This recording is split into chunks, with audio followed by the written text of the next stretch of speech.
Olá, amigos, sejam todos muito bem-vindos a mais um vídeo aqui no canal. Eu sou a Juliana Castro e hoje, meus amores, eu vou fazer a resenha desse deck aqui.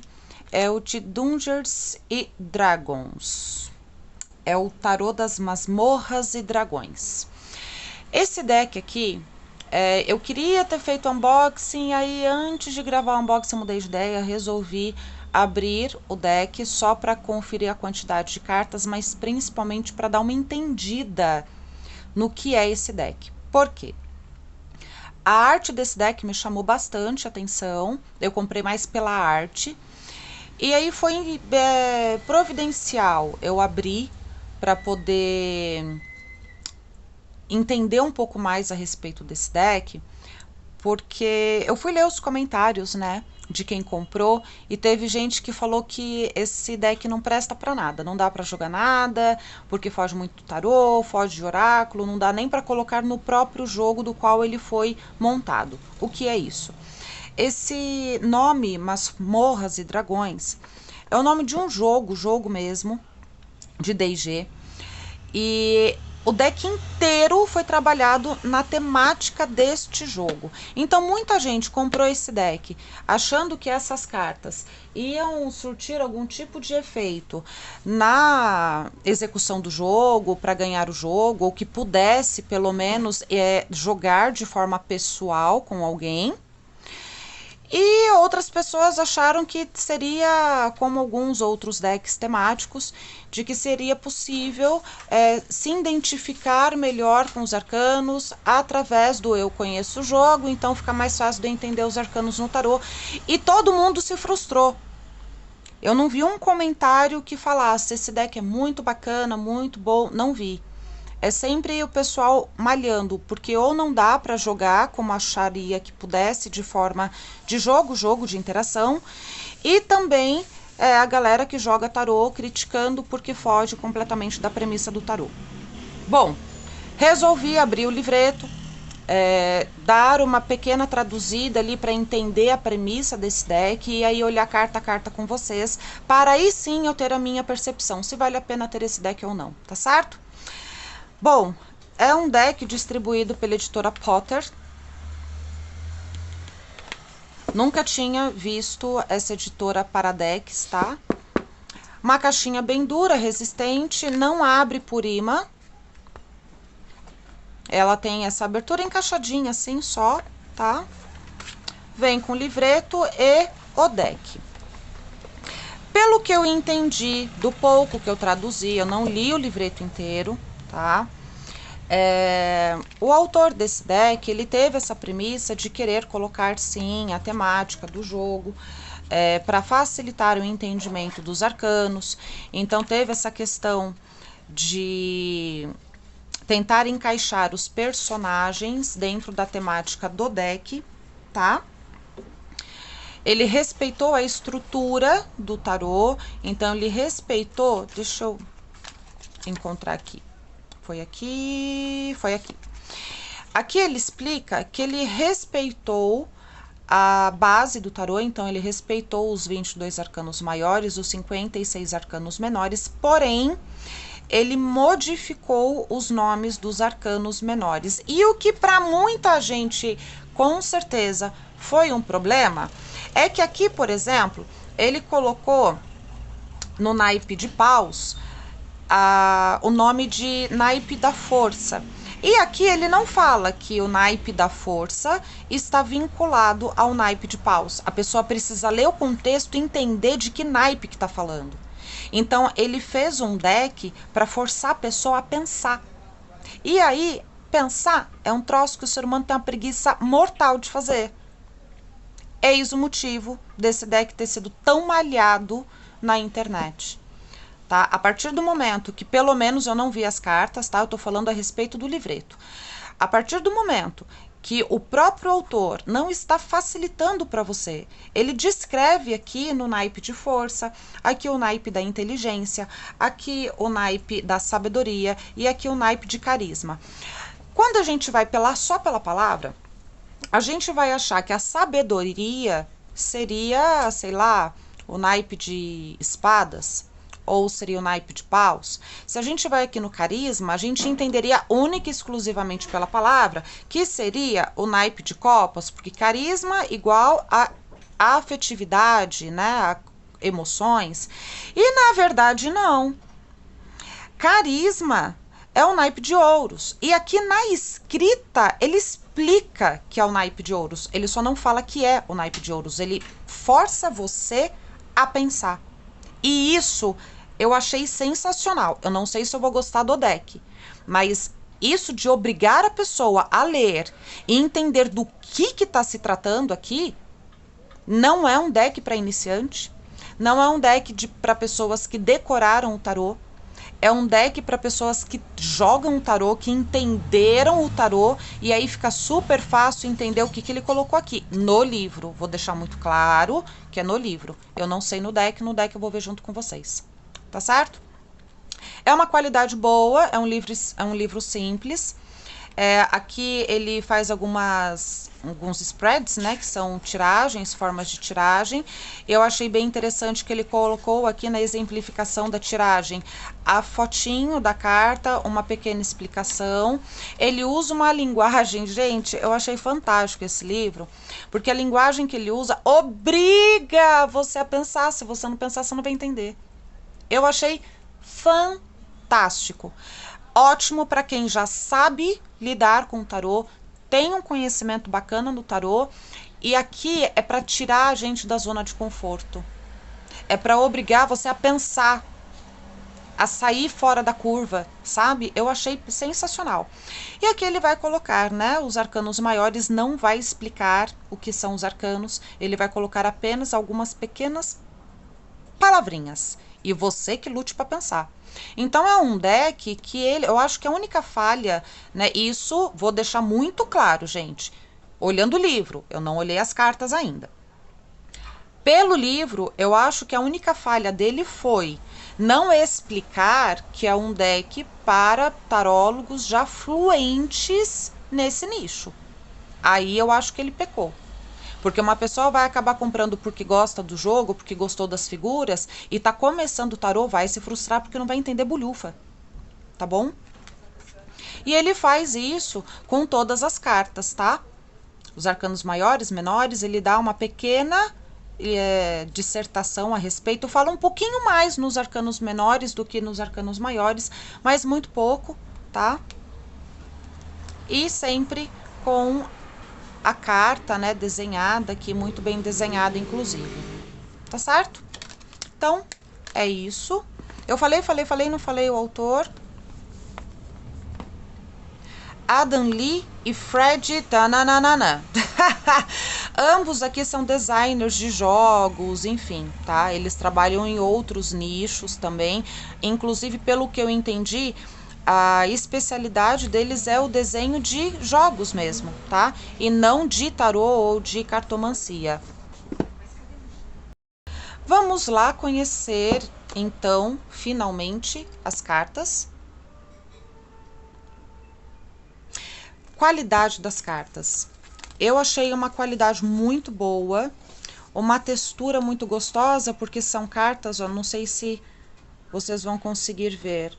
É um papel quadriculado, é papel, tá? Não é plástico e nem nada que pareça com a US Games. Quem conhece a US Games vai entender o que eu tô falando. É papel, mas é um papel todo quadriculadinho, sabe?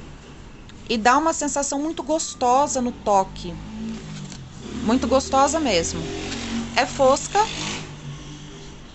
Se não tiver uma moto no meu vídeo, não é meu vídeo, né, gente?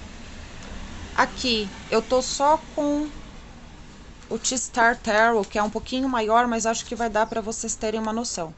Então, ambos os decks aqui, ó, são foscos, estão vendo?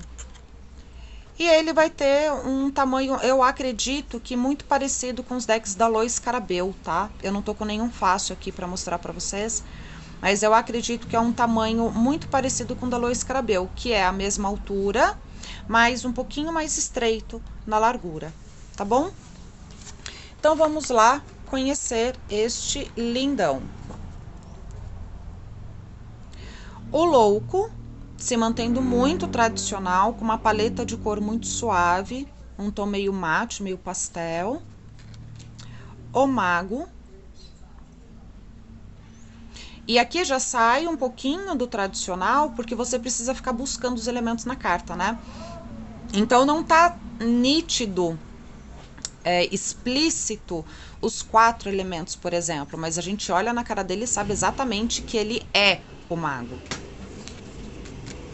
A Imperatriz, e mais moto passando no vídeo. Ai, gente, que coisa triste. Eu não vejo a hora de me livrar disso. Falta pouco, falta pouco. Aqui é a Imperatriz, não, a Sacerdotisa, desculpem. E aqui ela meio que convida até, ela faz uma magia, mas ela está plácida, não fala nada a respeito. E os elementos tradicionais estão incutidos de forma subliminar na carta, como por exemplo as pilastras aqui sendo representadas pelas árvores. A neblina por trás dela mostrando o véu. Aqui a posição da simbologia dos feitiços, mostrando o posicionamento da árvore da vida. Então, gente, inicialmente eu já falo para vocês que é um deck que você precisa já ter um traquejo no tarô, porque senão você não vai conseguir bater o olho e saber que essa daqui é a Imperatriz, por exemplo. O Imperador. Aqui eu achei sensacional o Imperador ser diminuto, me dá a sensação dele ser um anão. Mas olha o tamanho do trono dele, tamanho no documento. Gostei disso aqui. E Hierofante como um oráculo vivo. Gostei bastante. Os enamorados, e aqui mostrando muito categoricamente a escolha. Nada tem a ver com amor. É a escolha. Não tem a ver com amor assim. É a escolha que só será próspera se você ouvir o seu coração. Mas, antes de mais nada, é uma escolha. O carro. E, novamente, parte, não todos os elementos, mas parte dos elementos de uma carta tradicional muito bem representados aqui, como, por exemplo, a dualidade de gênero, a polaridade, sendo representada aqui no masculino, no feminino, como as forças que estão em equilíbrio e por conta disso ele anda. Sensacional. A força. E eu gostei dessa força aqui, apesar de ser uma força sangrenta, mas é literalmente o instinto animalesco que move a gente, né? E é que é difícil, inclusive, de controlar, de dominar. O eremita.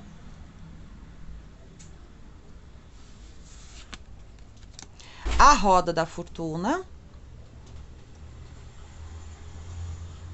Muito interessante essa roda, inclusive. A justiça.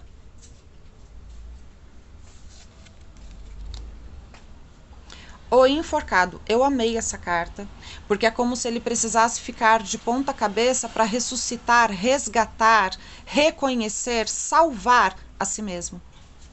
Amei. Carta fortíssima, mas muito providencial.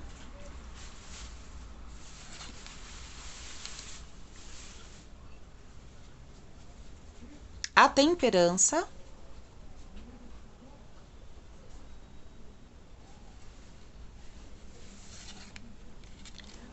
O diabo. Lindo também. Apesar de eu ter uma implicância dessa história, desse povo, colocar o diabo como capiroto, mas está muito bem feita. E interessante esse pergaminho atrás dele. Bem interessante. A torre. E aqui, notem, a torre ela não tá caindo, mas tem uma força destrutiva, avassaladora chegando. A estrela. Achei sensacional a empáfia da cara dessa estrela. A lua. Gostei muito dessa lua, muito mesmo. O sol, já não gostei tanto. Não gostei por questão de gosto pessoal. Aqui tá mostrando bastante a questão da força irradiada pelo sagrado masculino. É bem isso que nós vemos na carta, mas me faltou um pouco de leveza. Então, por uma questão de gosto particular, eu acho que faltou um pouco de leveza.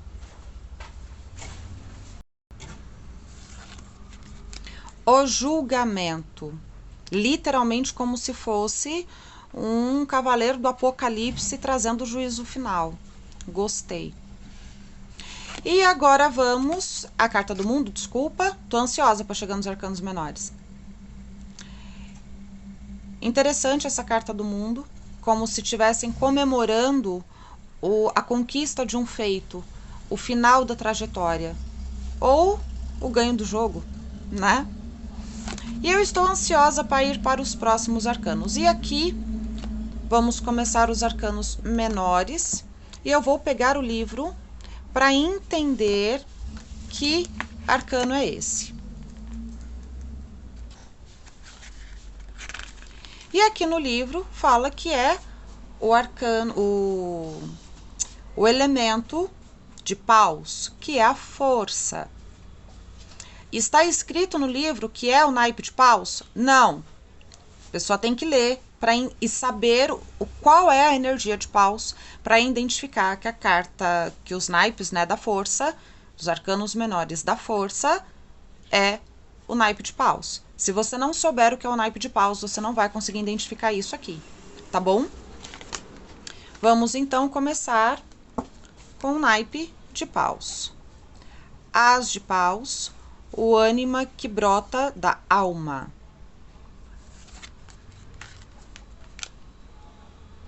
Dois de paus. Aqui eu não concordei porque me dá a sensação de batalha, né? De um duelando com o outro, e dois de paus eu não consigo ver como uma batalha. Três de paus. Aqui é como se fosse uma reunião, um encontro.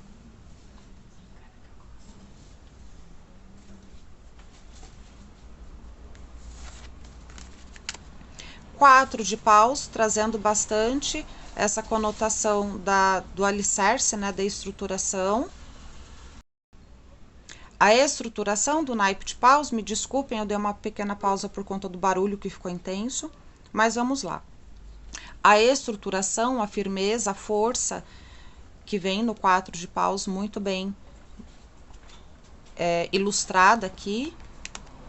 5 de paus. Esquisito.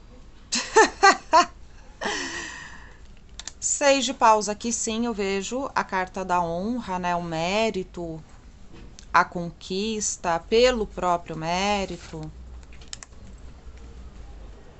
7 de paus.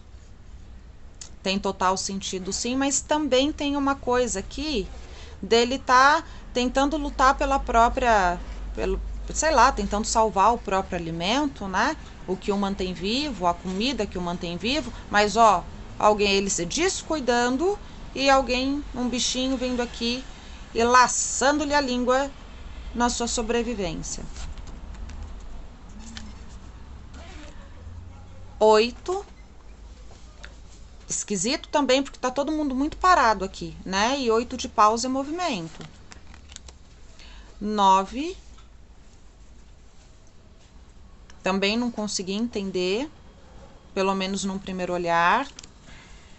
10. Aqui a gente vê a sobrecarga, o sobrepeso, né?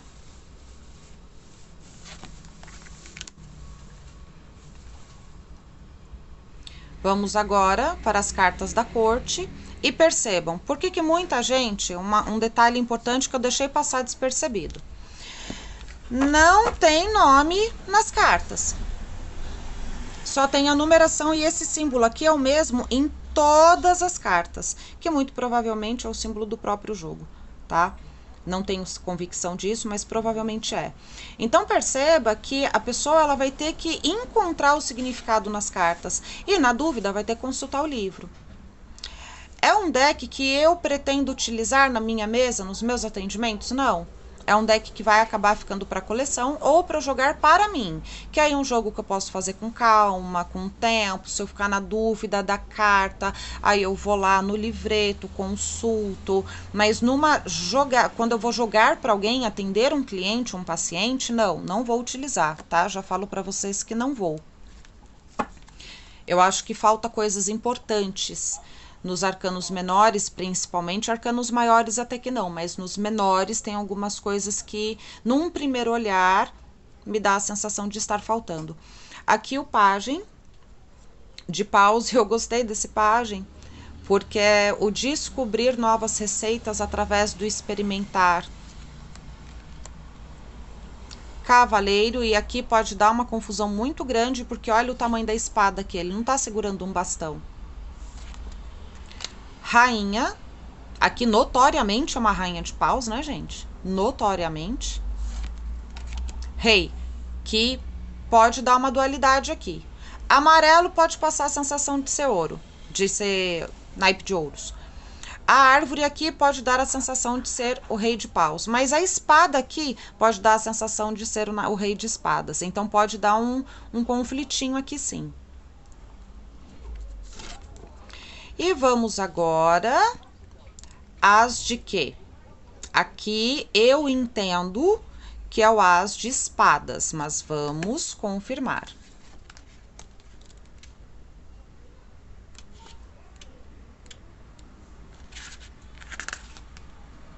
As de espadas, as de inteligência. Novamente, tá escrito aqui que é o naipe de espadas? Não, você vai ter que ler, interpretar e discernir que é o naipe de espadas.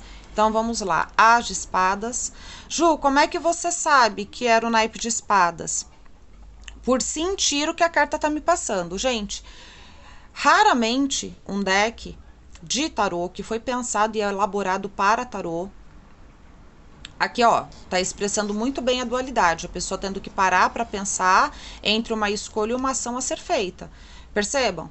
Se você se permitir sentir a carta, você vai entender que naquele desenho tá expressando o significado da mesma.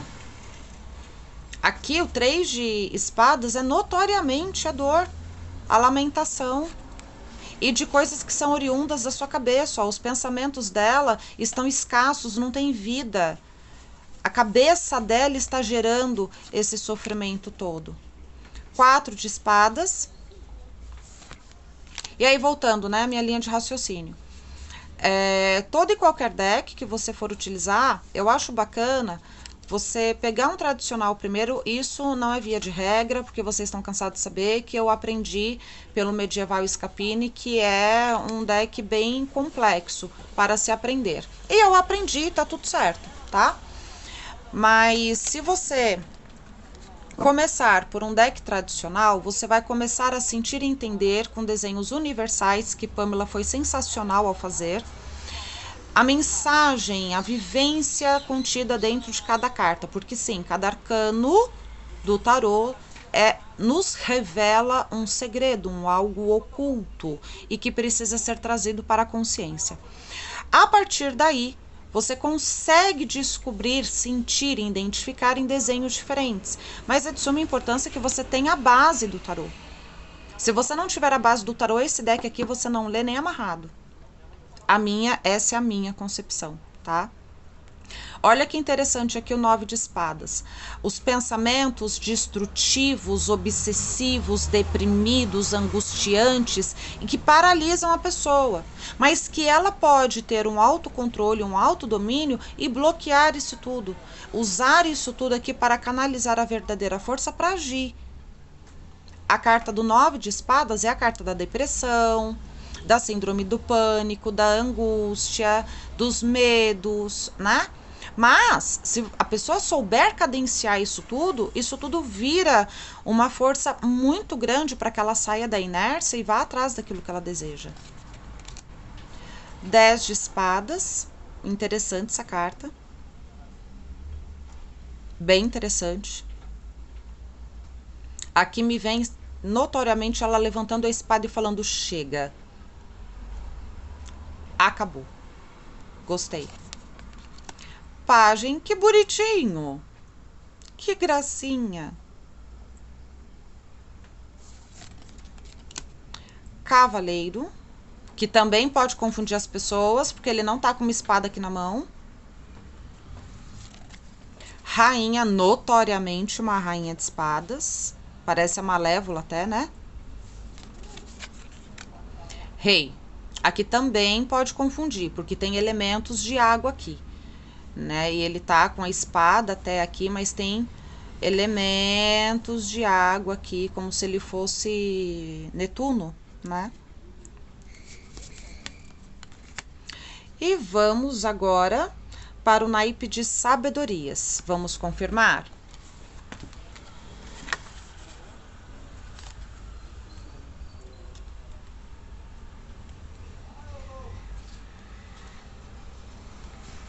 Naipe de Wisdom, que é sabedoria, ou seja, naipe de copas.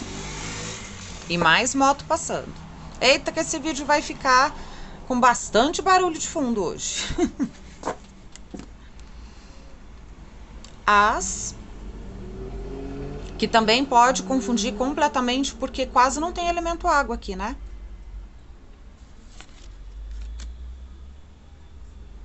Dois. Aqui mostrando a parceria, né, o carinho, o cuidado, gestando, ele ganha algo e oferta algo, uma troca equivalente. Aqui a comemoração do 3 de copas. Aqui a birra. Gostei muito desse duende, gente. 5. Gostei dessa carta. 6, a nostalgia. Sensacional, gostei. 7, a ilusão, as ilusões. Aqui eu não gostei tanto porque limita, né?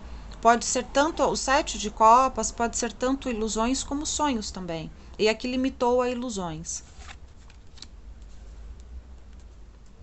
8.